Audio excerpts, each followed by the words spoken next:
All right, everyone. Well, welcome back, and we're luckily joined today by UFC middleweight and real estate tycoon, I think, Eryk Anders. Eryk, appreciate you giving us a little bit of time again, man. It's good to catch up. How are things today?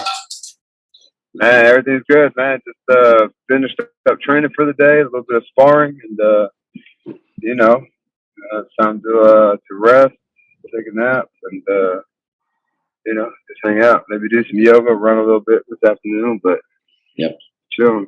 Awesome. Eryk, man, I did firstly want to say congratulations on house number 13, which is incredible to say because you literally have more houses than there are days in the week. But with that being said, Eryk, we do hear a lot about fighter pay, which I completely understand and can sympathise with. But then there is a side where there's you, who is very smart with their money and obviously saved and very well and invested your money that you have earned from fighting. What originally made you think to invest your earnings from fighting and invest them in real estate? Well, one, I'm a little bit older now. I think a lot of fighters, they get into this when they're young. So they see the money coming fast and they think it's going to last forever, but it doesn't. I fucked my money up before too. Like when I was younger, someone gave me $25,000 just to sign autographs.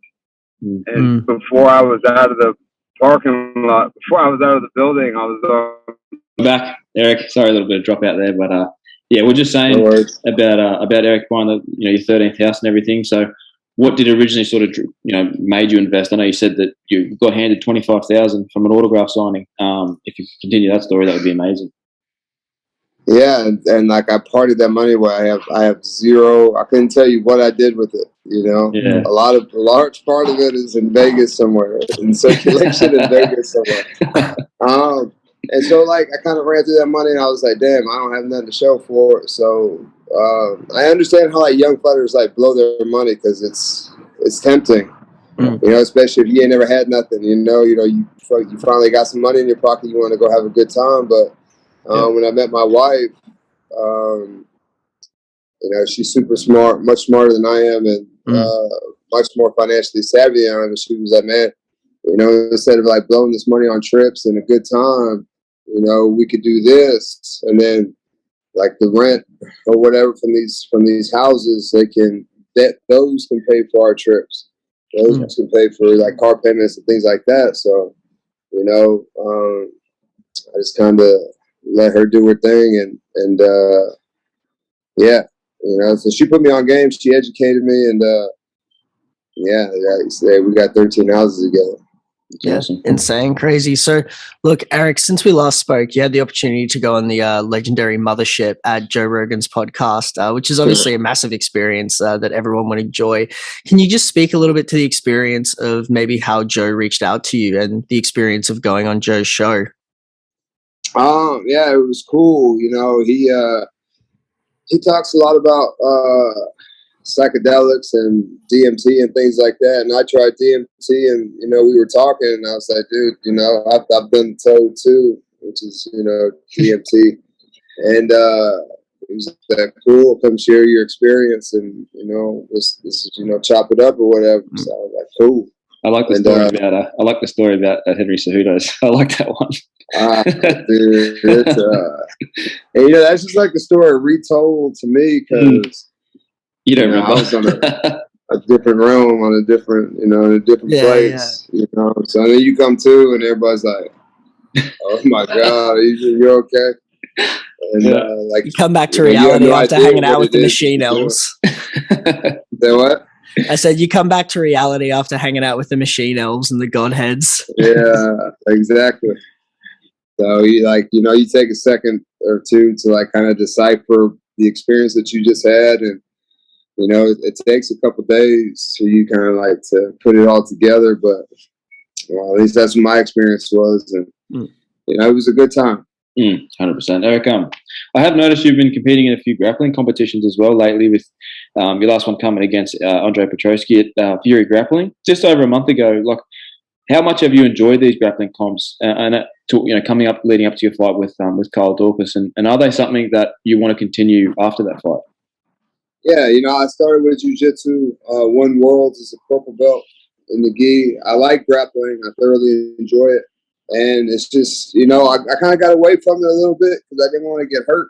Mm. You know, I feel like really silly, like tearing my ACL, you know, competing for free or whatever. Yeah. But at the same time, like, I went so long without fighting. I only fought once this year, and it was like 6 months ago. So, and I just wanted to do something to kind of like to work for and work towards. Because for me, if I don't have a goal, like training just kind of gets like mundane, you know, just kind of gets stagnant and boring. So, if you have like a competition or something you're training for, then it kind of gives you a little bit of purpose, a little bit extra drive, and you know, things like that. Yeah, for sure. So, Eryk, there's obviously a big middleweight fight on the horizon between Israel Adesanya and Alex Pereira. Have you thought about that fight at all? And if so, how do you see that one going down? I don't know. Alex beat him twice. You know, I haven't watched the kickboxing matches, just highlights, and they seem super close. You know, the two fights, and I think Adesanya was beating him the time that he got knocked out until, you know, he was winning until he wasn't anymore, you know? So, I don't know how that fight goes. You know, I think Adesanya's like I don't want to call him a point fighter because he's got finishes, but as of late, you know, that's what he's been trying to do. I think kind of mediate damage and just kind of score and win. But I don't think that Alex Pereira is the exact opposite, you know? They'll take them. But then if you watch Alex versus Bruno Silva, like Bruno Silva hit him a lot. You know, and I think that Adesanya is much like cleaner striker. You know, he's not a brawler like kind of like Bruno Silva is. So we'll see. You know, I think I do think that we'll see some wrestling in there. I don't think, you know, either one of those will leave that on the table, off the table. You know. So a lot of clinch, a lot of kickboxing, and sprinkling like maybe a takedown attempt in there. 100%. Eryk, let's move to your fight, December 3rd. You're back in action against Kyle Daukaus. Kyle is coming off a KO loss back in June, and to be honest, he has had a bit of a rough start in his UFC career. I think he's 2-5 from memory serves me correct. 2 out of his last 5. What areas of Kyle's game are you more so looking to exploit come your fight December 3rd? I think he's really good at like chokes, you know, front chokes, you know, like Darcy's guillotines, anacondas. But man, I think he's super underrated in like the toughness division. Like you watch the Brendan Allen fight, you know, he's right there tit for tat with Brendan Allen. All the fights except that Roman Dolce fight, you know, he's in the mix. You know, he can take a beating, he can give a beating. You know, I think that. I think he's a lot better than his record shows, you know? Yeah, for sure. So, Eryk, something you said on Joe's show was that the middleweights you've faced aren't as durable as the light heavyweights. Do you feel that you have more of a natural pop in your punches at middleweight, or do you think that just because the guys at light heavyweight aren't cutting as much weight, they can just take a bit more of a shot? Both.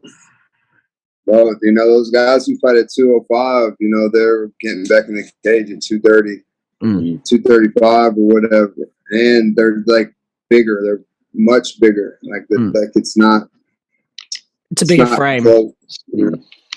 Yeah, and like you know, they're just more durable. You know, so for me, anyways, you know, I know that like you see a lot of light heavyweight fights end in knockout or whatever, but I'm not as big as those guys. You know, I'm much bigger than the middleweights, but you know, sometimes I come in too heavy. And like I'm too, like I can't move as well. So, you know, I started this camp much lighter than I usually am in an attempt to when I get back in the cage on fight night. I would like to be 210 to 212. I think that's my optimum performance weight. You know, I think I'm fast. My cardio is good.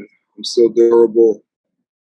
And I can just go. You know, when I fought Hafe on the tall, I think I was like 212. When I fought Marcus Perez, around the same weight. Then my best performance is they weigh you in on when you get to the arena. And I think the best performances, especially at middleweight, I'm in that 212, 210, 212, no more than 215 range. Yeah. Well, would a 195-pound division interest you then, if they were to open it? Yeah, sure. Why not? But it would just be all the 205ers just cutting, 10 more pounds, Yeah. I don't think too many of those 205ers like really struggle to make 205. You know what I mean? Yeah. 100%. Eryk, something I wanted to touch on, which I'm sure everyone's aware, and I know you've been asked about it a lot, which is obviously the In Cobra Kai on Netflix, the new Netflix series. Now, I've seen it on a few other interviews, speaking on your experience and the scene itself that you're involved in. But I wanted to ask you: is there a path aside from your gardening hobby, which I know is near and dear to your heart? Is there a path for you aside from gardening?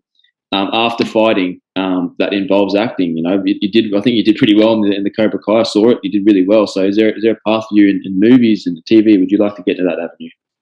Dude, I would absolutely love to. It's a lot of work. It's not just show up, rehearse your lines. Like, you got kind of like get into the character, and then like those 2 scenes that I'm in. Those are 2 12-hour days that it took to film those 2 scenes, so 24 hours.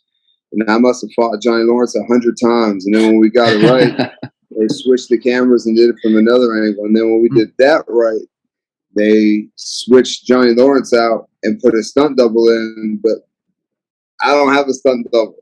So I spent 12 hours of the second day doing the same thing over and over and over and over and over again. And then they cut it up in pieces. Like, we're going to do this part of the fight, and then, we'll do whatever with the cameras or whatever. And then we'll do this part of the fight, and boom, boom, boom. So it's a lot more like exhausting and time consuming than I thought. But, it was a super fun experience. And dude, if I got the opportunity, I would absolutely I'd love to pursue that, down the road. For sure. Well, look, Eryk, last question from us, because we know you want to get some rest in after training, and we really appreciate your time. But look, you've stepped on the mat with John Danaher and Gordon Ryan before. Would you be looking to work with them again, especially in light of what they were able to achieve at ADCC this year? Yeah, I think that like when the West Coast trials, I forget how many weight classes there are, but I'm pretty sure more than like 50% of the winners of each weight class were from Austin, trained in Austin, Texas. So yeah, they're definitely doing like great things there, and making it happen. So even outside of Danaher and there, you got Nicky Rodriguez. He took second to Gordon Ryan. There's just a lot of guys out there to train with, and big bodies at that, which they're not so common. Big guys doing any kind of combat sport. There's a lot more. That's why like those smaller divisions are so deep, because there's so many. Yeah. But yeah, it's good work. I've been back since then, and it's something I probably continue to do. Yeah, for sure. Well, look, Eryk, we really appreciate you giving us some time today, man. All the best of luck in preparation for your upcoming fight, and we'd love to talk to you again in future. I appreciate it, brother. Anytime. Awesome. Thanks very much, man.